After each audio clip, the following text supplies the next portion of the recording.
Hello. And thank you, James, from, starting the chat room, I guess. Might have got it slightly close when it comes to, going on live. But, hey, it happens. Hello there, Trainman 1. Thank you for coming in. Let's see. I think now. Uh-oh. Something went wrong with YouTube. Not sure what. But let's refresh, see what happens.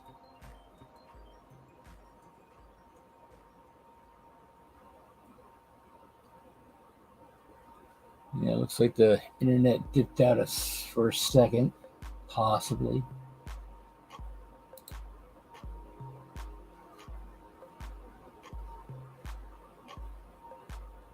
Hello there, Dwight from Curly Express.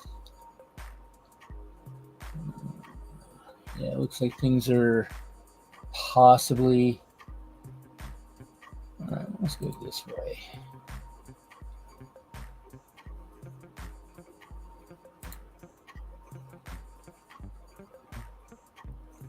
All right. Now, did things disappear on your end, or was it just my end?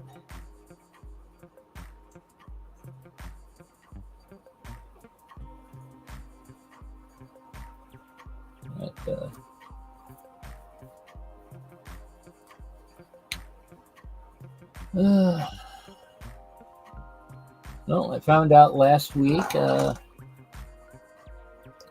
this week is going to be 12 weeks since I started unemployment, and still have not been approved yet. So annoyingly, you're supposed to be able to go from now. I'm supposed to, they had to make a decision this week. So it's one of those things that after putting in my, I've been every week been putting stuff in. So right now I'm sort of kind of blessed that I actually saved up enough money so I could go 12 weeks without any income. Every now and then, it's one of those things of, yeah, you're on a pension, James. But at least you're still getting income. I mean, I just happen to have, a combination of having enough money to be able to pay rent and all that stuff, and basically not really buying anything at all, except food. And I've also been going to the local food pantries around here. But it's one of those things of how can, not many people, we're told that not many people can take a,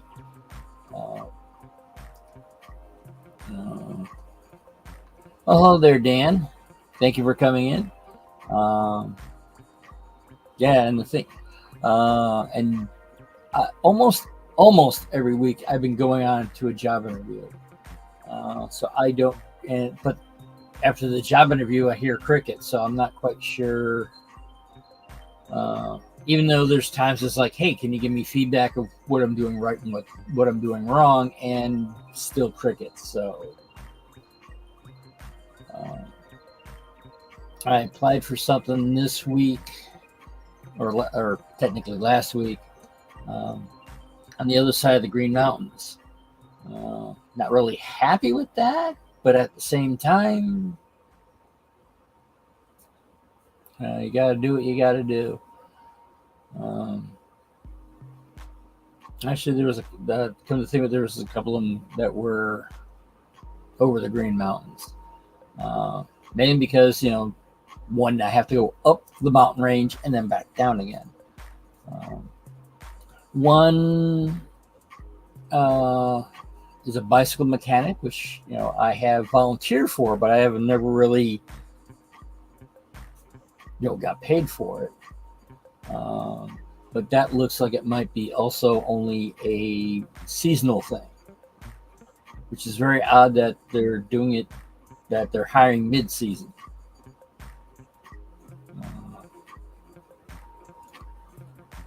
Another one, the other one that's across the mountain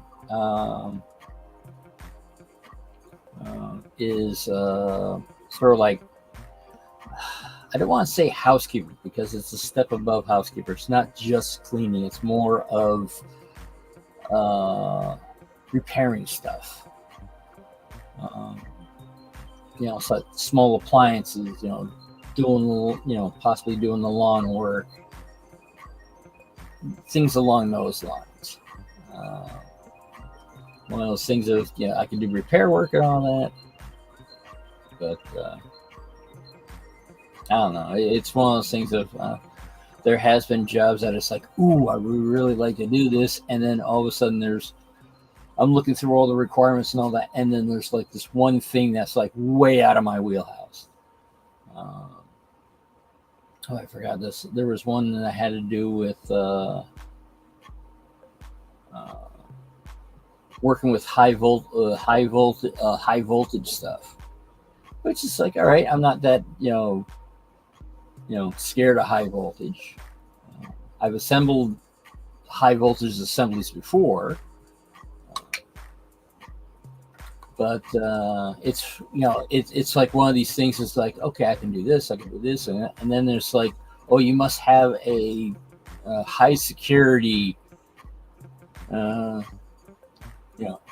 this high level security thing, that because what was it now? It was going to be at some army base over in Germany. It's like, I'm like, I don't think I got high clearance. Well, don't know. It's one of those things of, it sounds like, if we can afford somebody that can repair the place and all that. High voltage, 1380. Yeah, that's definitely high voltage. But I think, if I remember correctly, the low end of high voltage is, if I remember correctly, is around 300 volts or something like that. Something that, it's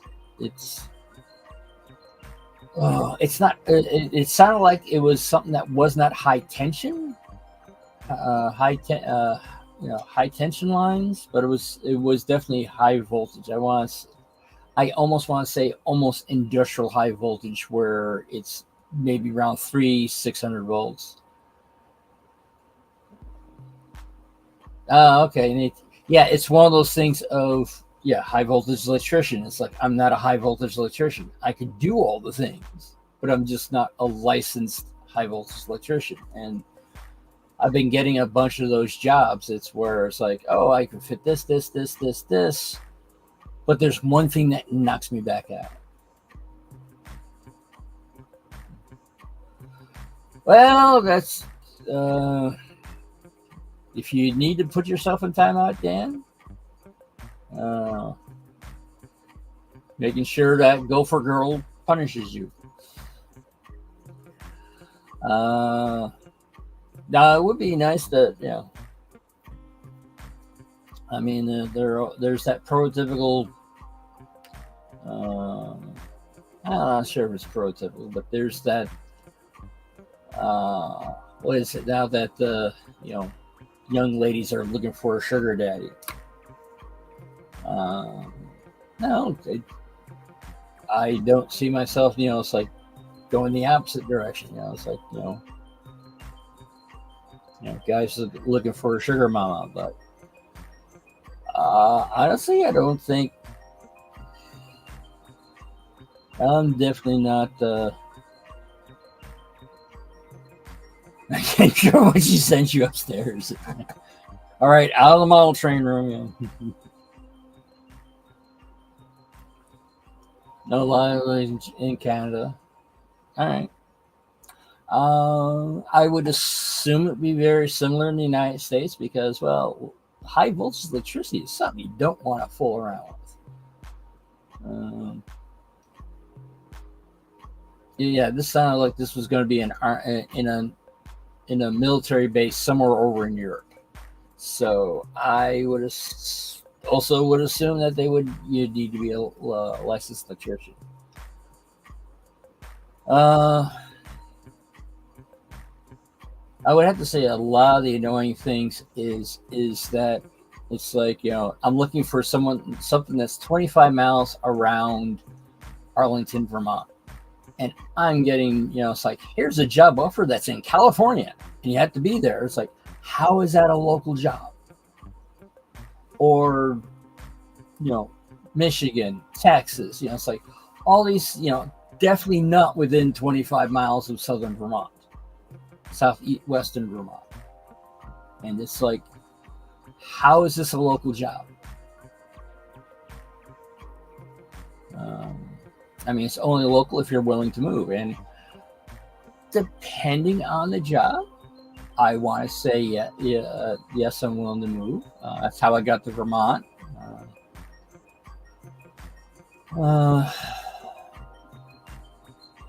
There are some jobs that are within a 25-mile radius that, it's like it's an over an hour drive. It would make sense to move closer. Being a single person, I can do that. There's been a bunch that's been up towards Rutland, Vermont, which is about a good 40 miles away. There's also one I went to with Saratoga Springs. Well, hey there, Wigwag Workshop. Thank you for coming in. That's one thing I would have to say I don't like about LinkedIn is that there's a lot of times that I'm getting, here's a job for you. And then it's like, yes, it's nice pay, it's nice this and all that, but I got to move across I got to move across the country. It's annoying. I have been getting a couple of bites from ZipRecruiter. Let's see, what's the third one? There is a third one that every now and then says, "Hey, there's a job here," and I go and check it out and all that. But then again, there's nibbles, but there's no actual, "Hey, we want to hire you." And it's getting very discouraging.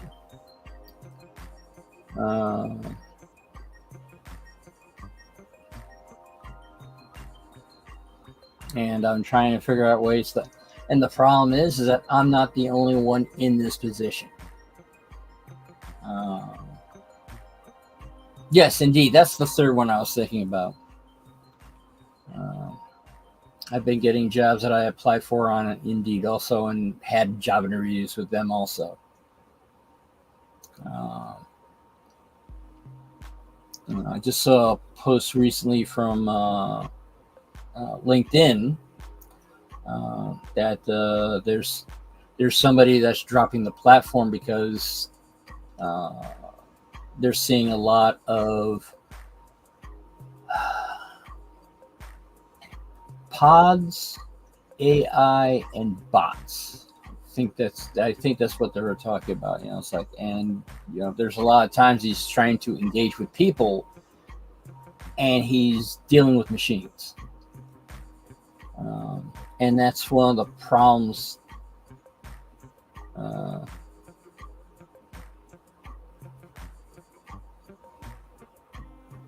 hello there, John Bonacci. Yeah, it's like don't get local jobs that you get jobs from your wheelhouse, but for some I don't know why, but for some reason they want you to go to a job that you have to move for.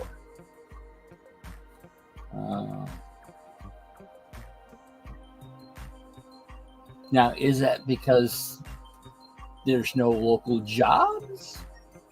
Possible. Vermont is not a hotbed of employment. Hello there, Derailed Daryl. Thank you for coming in.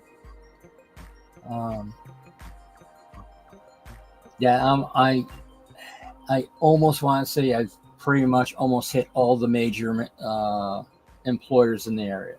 I got here because of Mac Molding. I've went to Natural Form mattress. I haven't gone to NSK yet because they got a massively bad reputation for treating their employees like crap. Energizer did have a plant here. The building's still here, but I don't think that it's being. I think the building has been abandoned. But yeah, it's one of those things that you hear people going through. There's all the major ones that.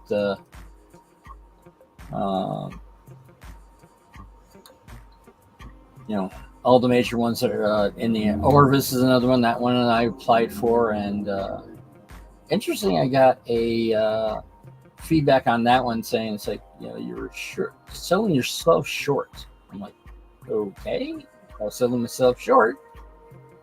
Give me a chance. But what they do is they make fishing rods. That's their claim to fame in this area. And I was actually surprised. It's like, well, sort of like with the same things with the, I want to say with manufacturing beds. It's like you don't realize how much effort is actually put in. That is correct, Daryl. Still nothing yet. Still no unemployment yet either. I've been putting in for unemployment, saying that okay, they've changed it slightly different now, where before you had to keep a record of who you were looking for, which is fine. But now the way it's required is that you have to input what jobs you put in before you can answer all the questions. Yeah, it's and the thing is, unfortunately, this area where I'm at is not necessarily a hotbed of manufacturing.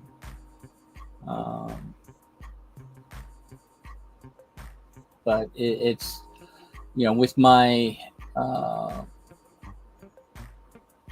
there's been one of the jobs that I first went to, after I got laid off. I actually had an interview already planned for it. I checked off this, checked off that, checked off this, checked off that. And there was one thing I was missing. I did not have experience in making customized palettes. And I'm like, okay, it's like, and I heard nothing back. And then about a month later, I went and I checked their website. The position was still open. Now, I'm not sure if it was this ghost job, they already filled it or whatever, but I turned around and I put a second application in. Heard nothing. Went back a couple of weeks later. Now all of a sudden it's like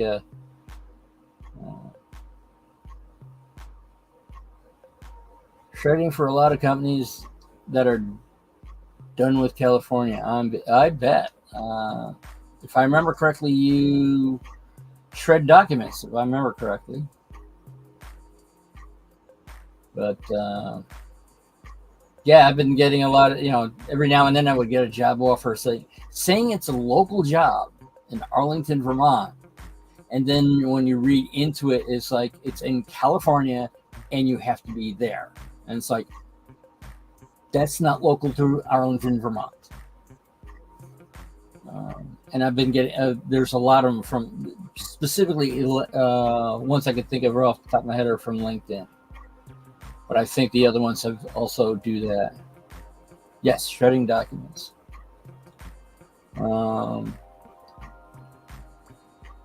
I think there's a shredding document company. I almost want to say near Albany, New York. mainly because Albany, New York, is the state capital of New York. That a lot of people assume New York City's the capital. It's like, no, New York City's the biggest state, or the biggest city in New York. Albany's the capital. It's a little bit far. It's a lot farther inland. I think the original capital was Kingston, but they decided to go up to Albany because, it's farther up the estuary. I think I guess they wanted a place where it'd be hard to attack, attack by wooden sailing ship. What is my line of work? Well, Daryl, I went to college for electronics and repairing electronics and stuff along those lines. But my last job, I was able to turn around and go with shipping and receiving. And one of the jobs I applied for, they actually had a position for shipping and receiving and for soldering work. And soldering is a skill that's getting less and less. I want to say everything's plug and play today. So if there's something wrong, instead of fixing the component that's on the board, they just pull over that and then just throw another component on there. That's why there's nobody repairs TVs anymore, because it might be an easy repair, but the thing is, disassembling it and using the security screws and all this, that, and etc. It's actually cheaper just to buy new. And unfortunately, that's what's a lot of things. I mean, there's a lot of good stuff out there that probably needs maybe a 10-cent, 25-cent repair. But the thing is, the labor that requires that repair costs more than turning around and buying a brand new one. That's how and I think that's what happened with the one monitor. Well, that monitor I traded in for a CRT for a CRT because somebody was taking old video games and restoring them, and they needed a CRT, not a flat screen. This one a friend of mine gave me because the person, I forgot what she said. She said the person didn't need the TV anymore. So it's like, someone doesn't need his TV, but this is one of those smart TVs, which is annoying because that one, I just hit the on button and it goes into the mode it was the last time, which was I have it set up as an HDMI monitor. This one always does the default to the opening screen. Then I have to go into settings. Then I have to, going into settings, then going like, all right, which input do I want? And then I have to finally hit input 1, which that is on. This is a smart TV. It doesn't automatically do that.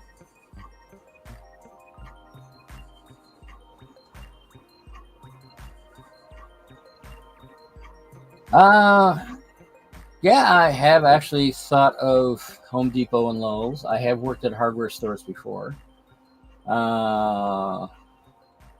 Personally, I would prefer a local hardware store. There's actually two local hardware stores in the area. One's not as well. One is the hardware stores actually, it gets its main income through being a fuel company. And then the other one is a lumber, pretty much a lumber store. They got they have a railroad that goes through it. And they actually, from what I understand, actually get it's actually on the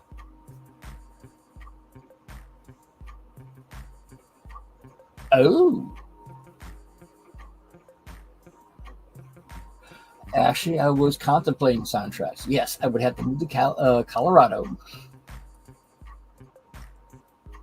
But I did not know they had a soldering program.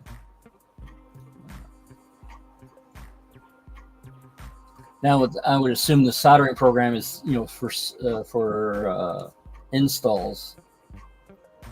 Uh, I might have to look into that.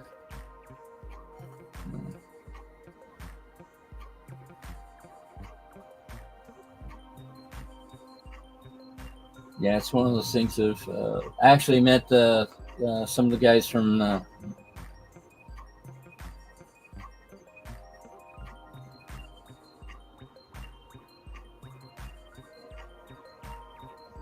Yeah, pretty much. Actually, I do have a temporary job. Yeah, Train Freak does that. All right.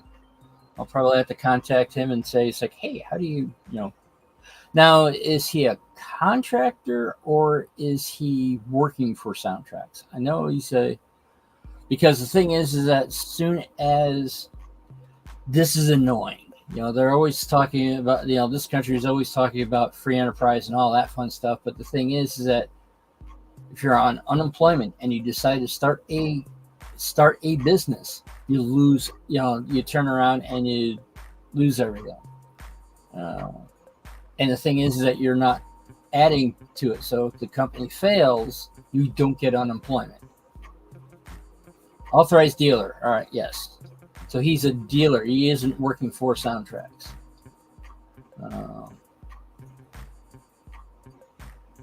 But yeah, I did get well, it's a long story, but I almost wound up being an authorized technician for Mike's Train House.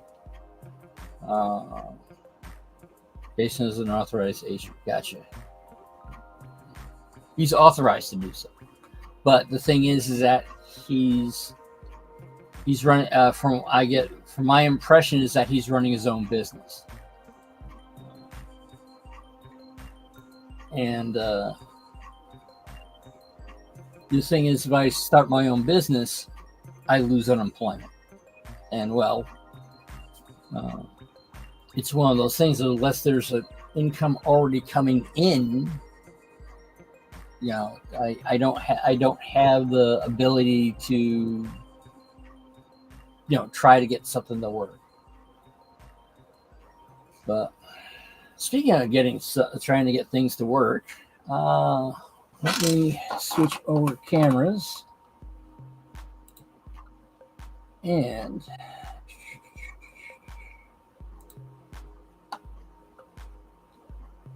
hello there, Joe Rader. Thank you for coming in.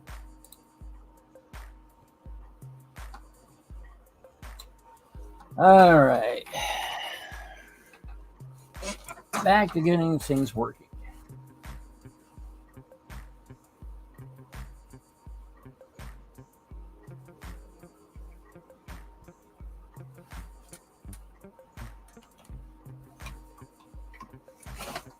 All right. Now,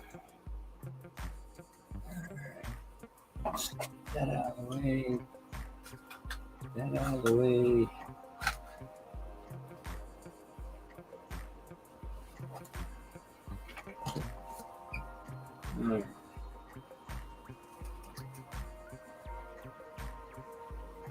All right.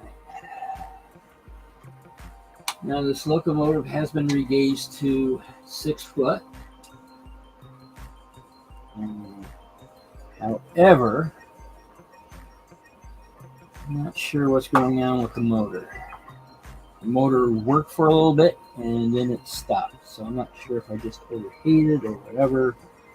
But one thing I'm going to do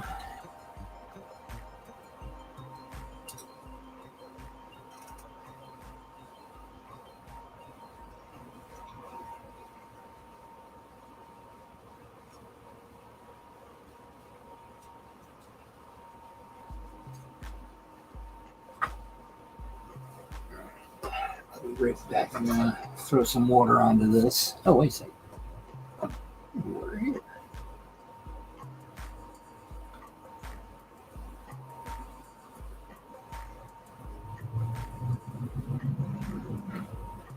Now, there was one company I'm half wanting to go on, but it's the best one that I've I've come across yet is unfortunately they're about a good 40 minutes away. They actually like me and all that and want me to become a full employee after the initial setup.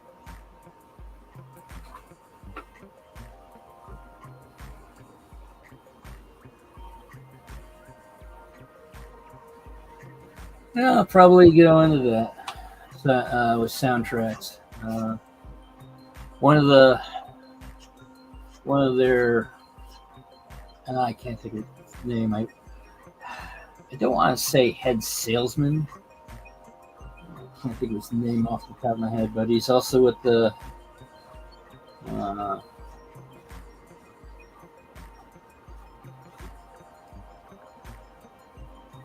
he's also a member of the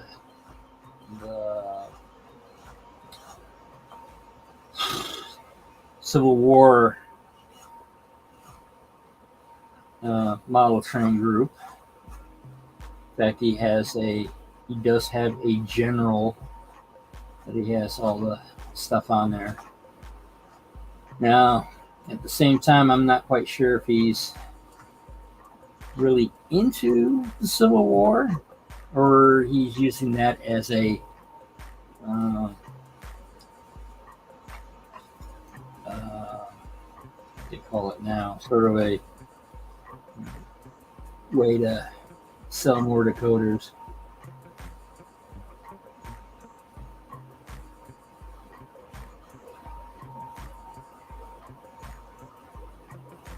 Probably should look for another tip. This is pretty much, I'm not sure what happened here, but all the factory tinning has disappeared on this. Alright. Nope. Unsoldered that one.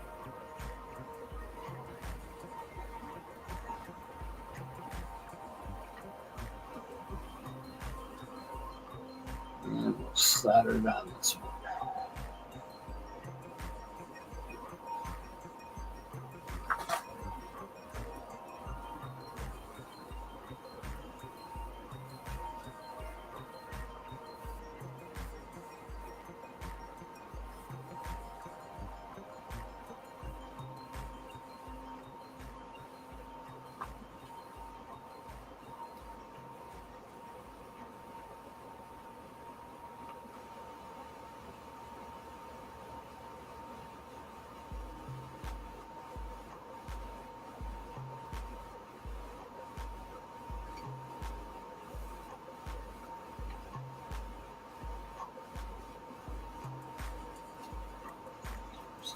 Way.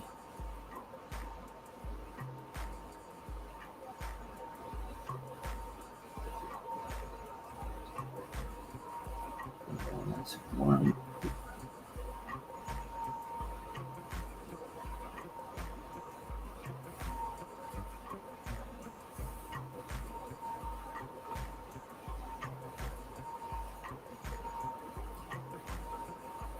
Alright, one.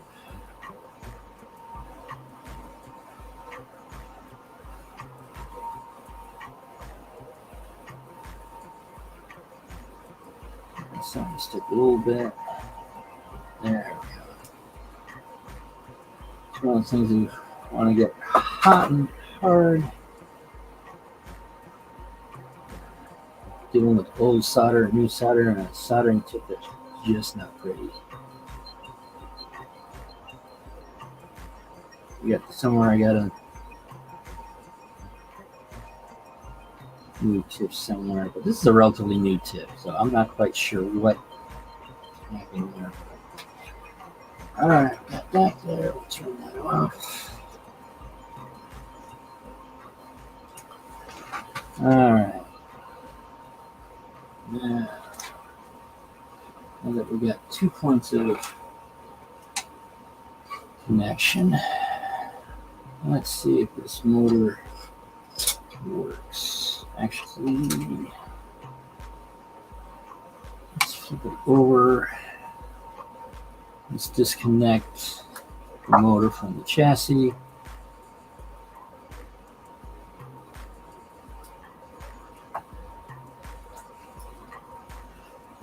I'm able to get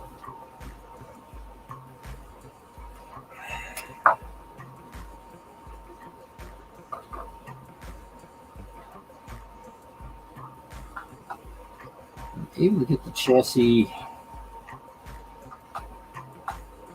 pretty much running on itself. There's still seems to be a single point of binding.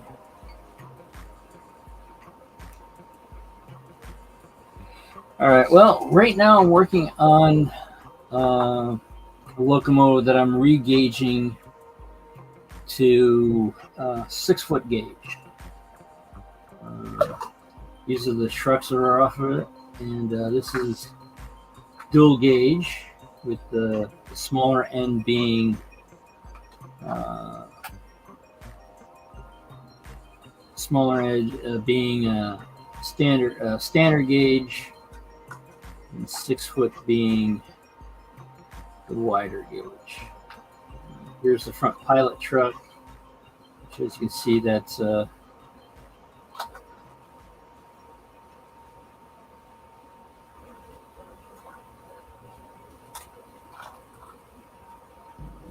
feeling that.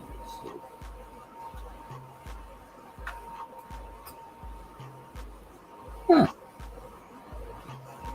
Apparently, somehow it got re-gauged. It's very bizarre, but you know, as you can see with this,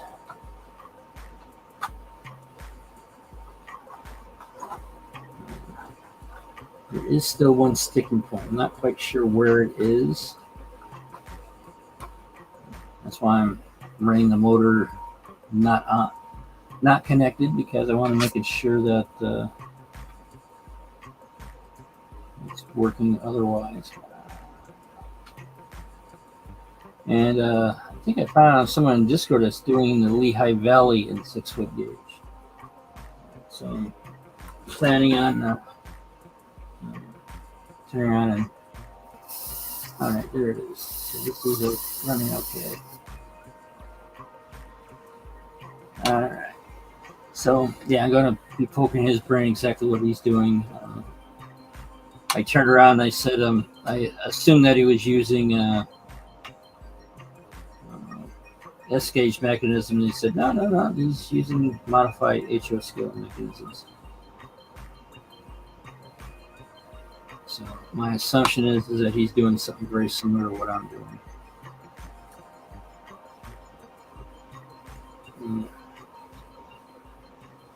I know with the NMRA, they did. I actually wound up talking to Speed. Did not realize how tall he was, because it's one thing I found out. It's like you can't really tell a person's size on live streams.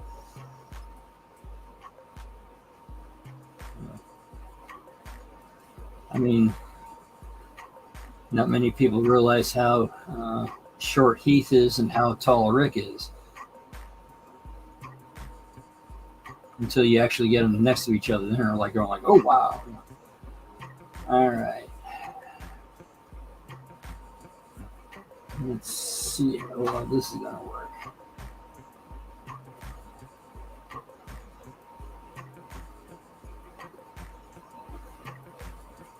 It wants to move. Yeah, I ran out of red drivers. That's why I got a black one. Yeah, unfortunately, in order to do this conversion, this model actually comes with comes with blind set of drivers, like this one for the drive wheels, and then this, or actually this one over here, winds up being a rubber tire. So in order to get all flanged wheels that are all pickups, I need 3 locomotives to make one. Oh, hello there, Randall. Thank you for coming in. Yeah, it looks vaguely locomotive-ish. This is what a unmodified one looks like. As you can see, uh, this one has two rubber tires on there because, well, I snagged the rubber tire off of the front, the clean one off the front for the, having all for a different one. But yeah, this is basically the model. It's called the Dixie Belle. It's actually an 00 scale locomotive of the Sierra number 3.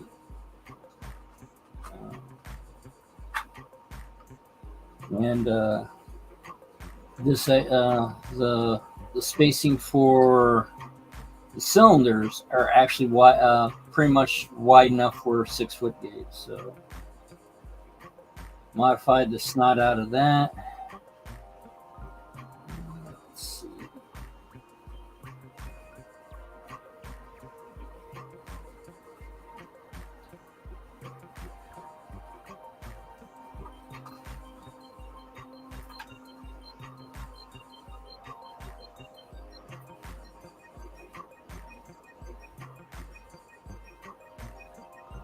Can't really run it as a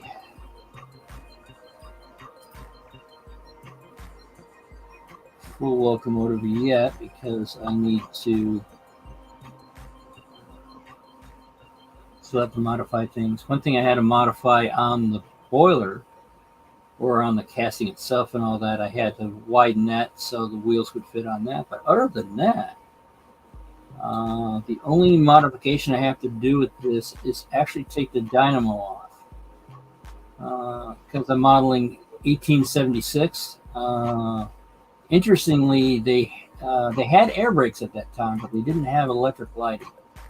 And I guess I want to say the knuckle coupler was just starting. Hadn't been standardized yet, but they were still coming out with it.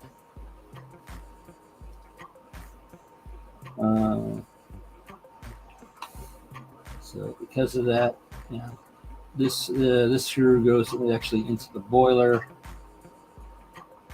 So right now, can't really give it the full test on how well it would go through switches. Well, the thing is, this layout doesn't have switches. It actually has a selector bar that's off screen here, and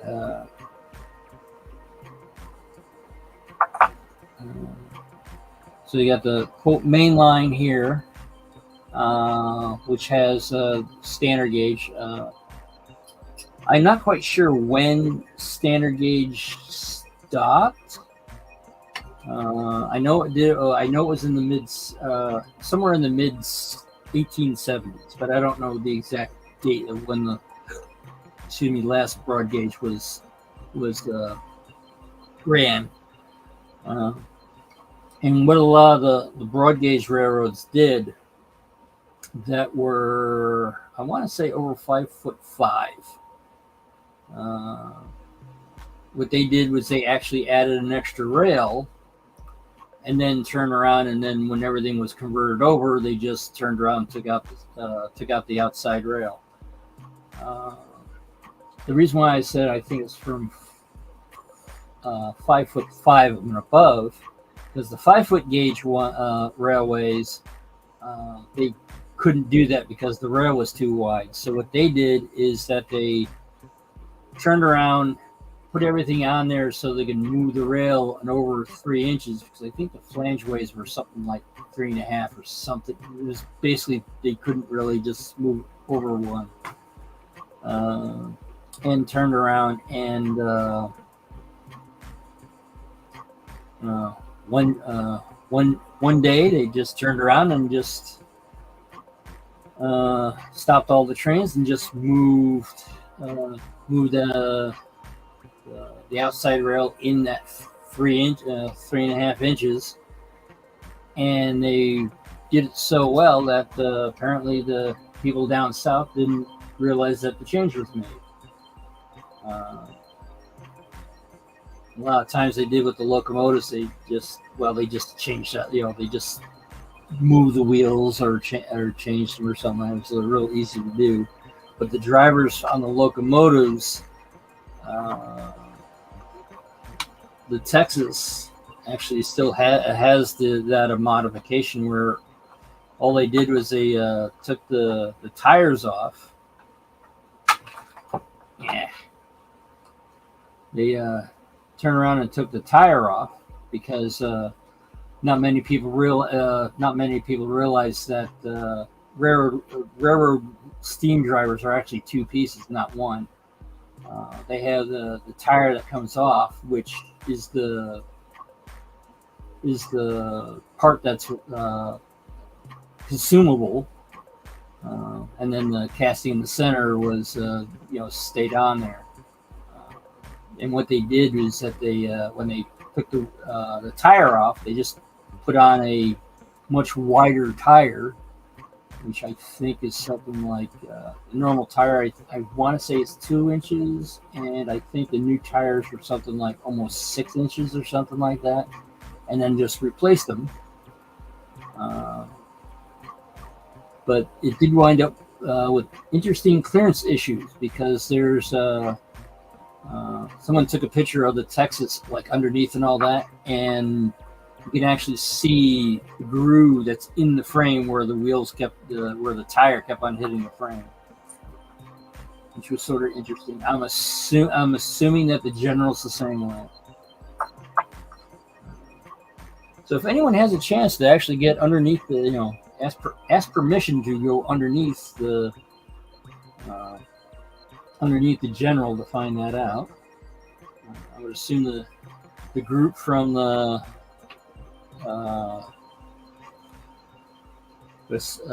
Historical Society would be very grateful for you, or the Civil War model trains and all that.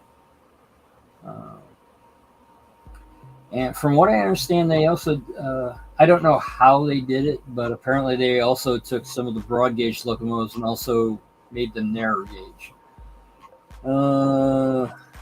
Not sure how they did that. I think it would require a little bit more thought, mainly because the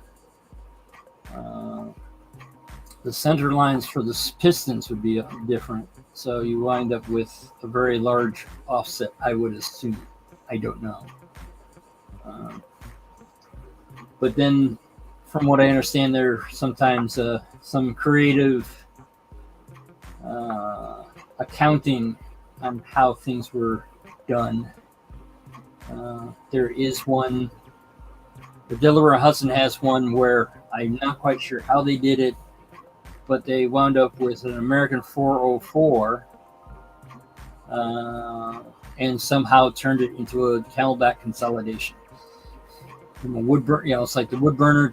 All right, they had to replace the boiler, but with that much change, how much of the original frame, how much of the original frame is there? Oh, hello there, Joe Rader. I have a feeling I didn't see you sneak in, but one of the things now the thing is, what I'm going to do with this is that the plan is to get it up and get this up and running with the wider gauge. Which right now the main looks like I got figured out how to do it on the main locomotive. Might need to go to the local NRMA group and say to somebody, hey, how do I get this lump out? I think I got it quartered properly. I mean, it does go. It does have it does go around every now and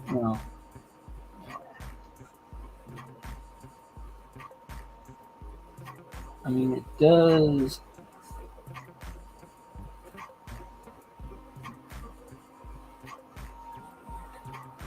overeat it.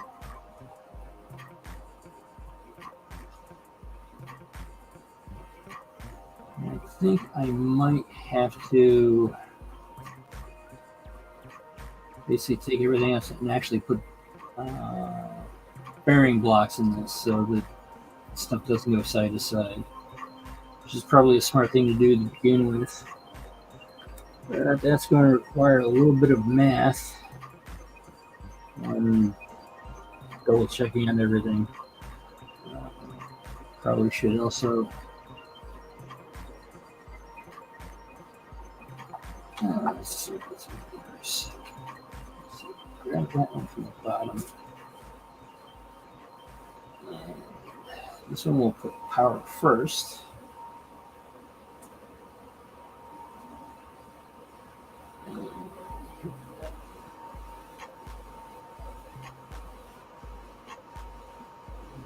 Looks like I might have done damage to this one, I'm quite sure.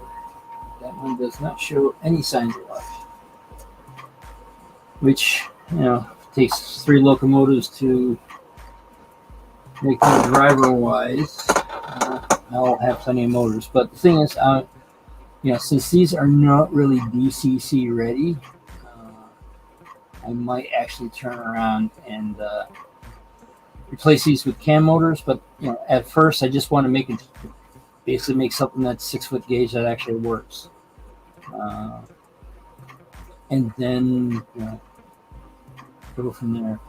Unfortunately, these do not look like they come apart. These look like they're press fitted together. Plus, also since they're double O instead of HO scale, they're also slightly out of scale. Can't really tell they're out of scale on the locomotive, but you might be able to tell that they're out of scale on the trucks. So I might be looking into that. But being unemployed right now, that would have to be put on hold, which is sort of kind of annoying. But it is what it is. All right, let me switch over.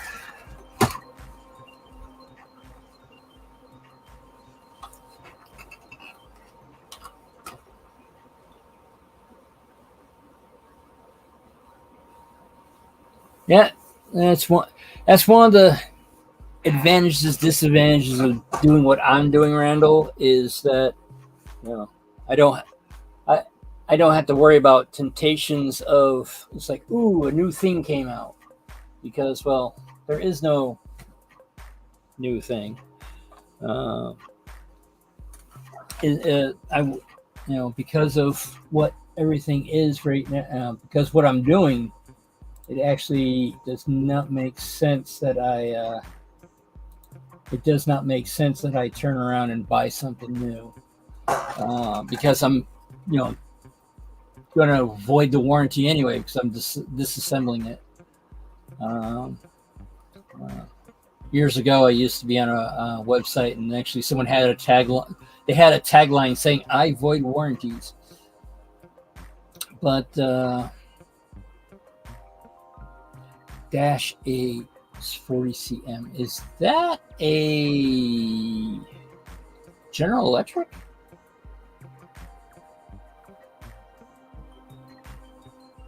I'm assuming it's General Electric. It's one of those things of, once I get out of the Alco era, it's one of those things of going like, I forget what stuff it is. I'm not up to date on the modern stuff. They seem, to me, they almost seem the same, because almost like I want to say almost like NASCARs. NASCAR, from my understanding, NASCAR has a set chassis now. It's like, this is what the chassis is, that's what it is, and all that. You just gotta, in order to make it different, it's what you General Electric. Wait, if I remember correctly, General Electric and GM are no longer in the railroad business.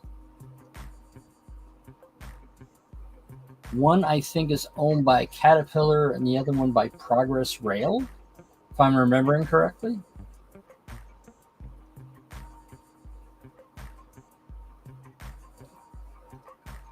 But yeah, but the interesting thing is that JP30, yeah, that JP38, that I know is EMD.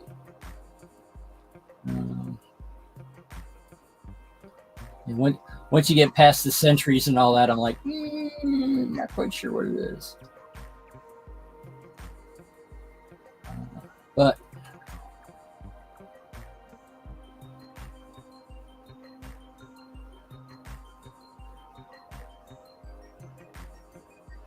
yeah, everything on the NASCARs, Jensen, everything else except the engines are specced out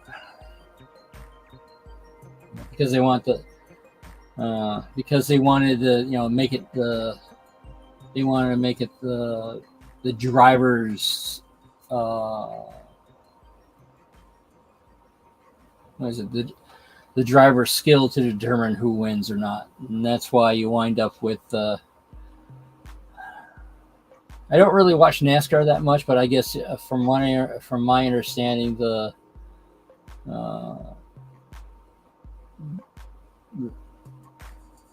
WebTech bought out GE. Gotcha. And WebTech is formerly Westinghouse, isn't it?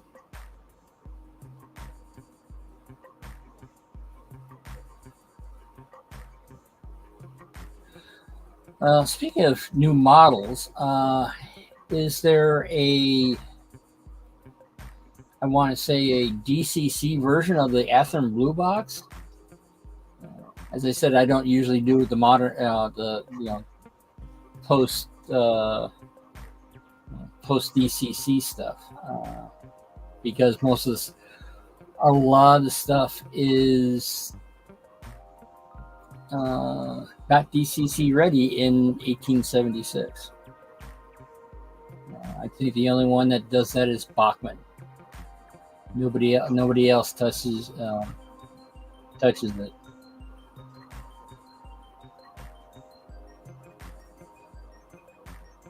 And I think it's since the layout does have standard narrow gauge.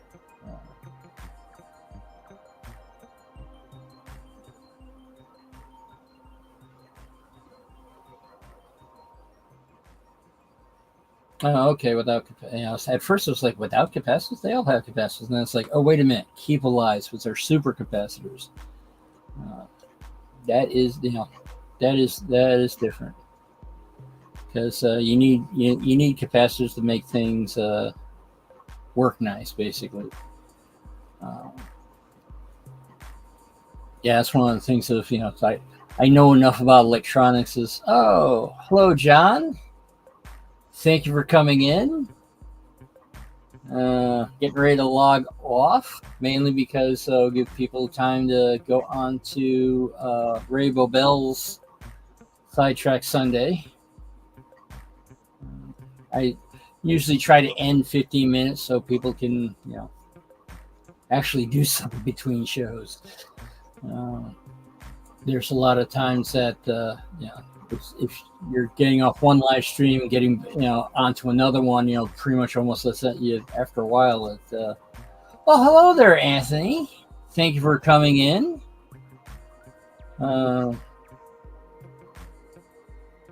Yeah, it's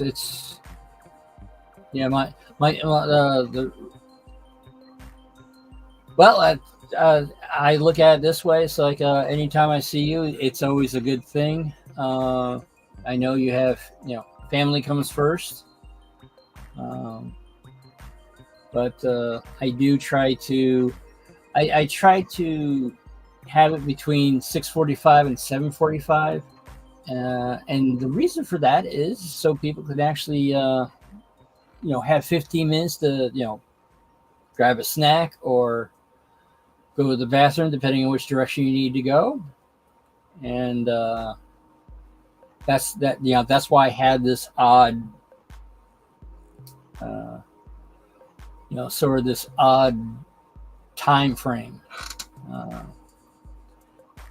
just to let people, you people are not machines, so it's one of those things of give them a break every now and then. But I would have to. I'll probably see people over at Ray Bobel's Life Sidetrack Sunday. And I think the world needs more love. So find your passion, add some silliness to it, and spread it around. Bye, everyone.